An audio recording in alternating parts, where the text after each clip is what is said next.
again, one of the motivating factors is creating a side hustle because obviously they've seen कि उनको retire होना है एक particular age में. एक ये आता है थॉट हमेशा बंदे के दिमाग में कि यार इतना काम कर लिया, इतना हम लोग बचा भी नहीं पाए. बिकॉज अगर आप इतने सालों का पूरा कैलकुलेट करोगे, आई वुड से 5% भी सेव नहीं होता उनके लाइफ टाइम के लिए.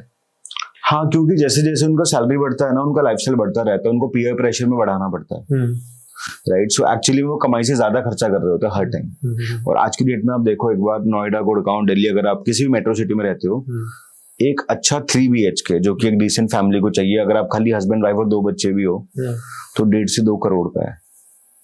अब तो और बढ़ गया. अब और बढ़ गया. और बढ़ गया. तो जिसकी सैलरी 20, 25, 30 लाख है, वो इसको कैसे खरीदेगा? लोन लेके खरीदेगा. मतलब 30 साल के लिए फंस गया ऑलमोस्ट. 20 साल की तो कम से कम फंस गया. राइट. अब तो जॉब छोड़ ही नहीं सकता. अब उसका रिस्क टेकिंग कैपेसिटी बहुत ज्यादा डिमिनिश हो गया. Right. So I say when you make more money in the young age, like from your 25 years of age to 32, these 7 years you have zero responsibilities. Don't get married अगर आपके पास उतना वो नहीं है तो. And don't focus on expanding your lifestyle. Focus on expanding your financial portfolio. Right. अगर आप ये कर लेते हो ना, 32 की एज में you'll be financially, mentally free. I'm not saying financially free, I'm saying financially, mentally free. आपको पैसा कमाने की आग नहीं होगी. आपको लगेगा हाँ मैं सिक्योर्ड हूँ, इंश्योरेंसेस है, पोर्टफोलियो है. राइट. बड़े खर्चों के लिए मैंने बना के रखा है. सॉर्टेड.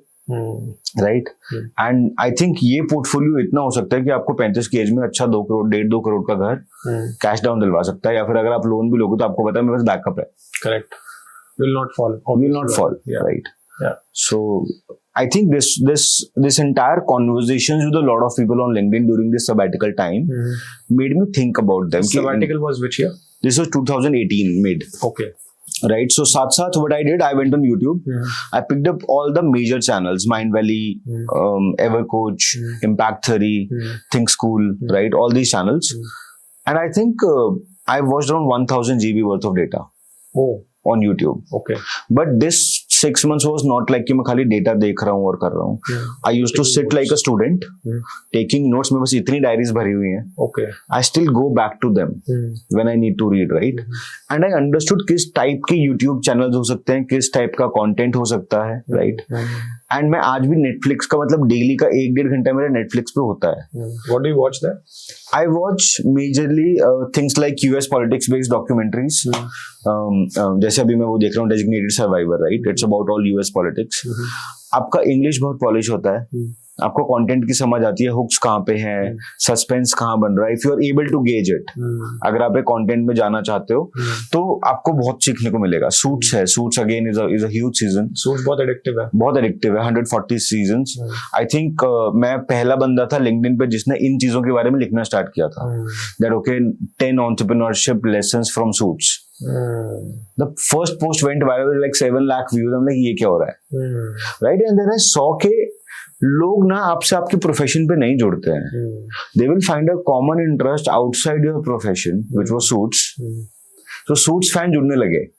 वो suits facts में एक इंडियन बिलियनर भी था who commented on my post. Wow. Right?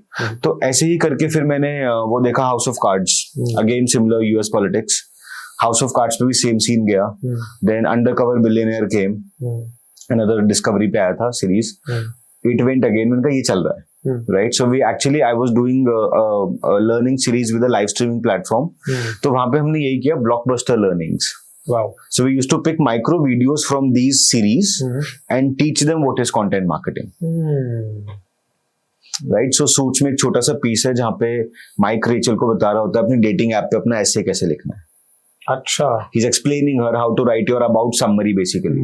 If you listen to that audio, you will be able to, listen to that clearly. You will be able to write your LinkedIn summary also in a similar way. Because most of the people, when I ask you, okay, what do you do? I'm a marketer. That's a very boring way of introduction. Boring way of introduction, right? But you can say I come from somewhere. Like people listen stories. Got it. उनको stories चाहिए. मेरी family जो मैंने आपको बताया, मेरे LinkedIn पे as it is लिखा हुआ है, come from a बनिया business class family. वहाँ थोड़ा और polish करके लिखा है, मैं youngest gem of a बनिया business class family, right? So you can read that, and then there is a story of 2018, 19, 20, 23. क्या क्या किया मैंने इन सालों में, and ये result है, right? So वो जब story लिखोगे तो बहुत मजा आता है लोगों को पढ़ने में. They go step by step. Got it. Right? तो आई थिंक ये एक पार्ट था जहाँ पे मुझे ऐसा लगता है कोर्सेज से ज्यादा इम्प्लीमेंटेशन का असर होता है। अगर आपको एक क्लिप अच्छी लगी और आपको और ऐसे क्लिप्स देखने हैं, then do subscribe to the solo clips for more such clips.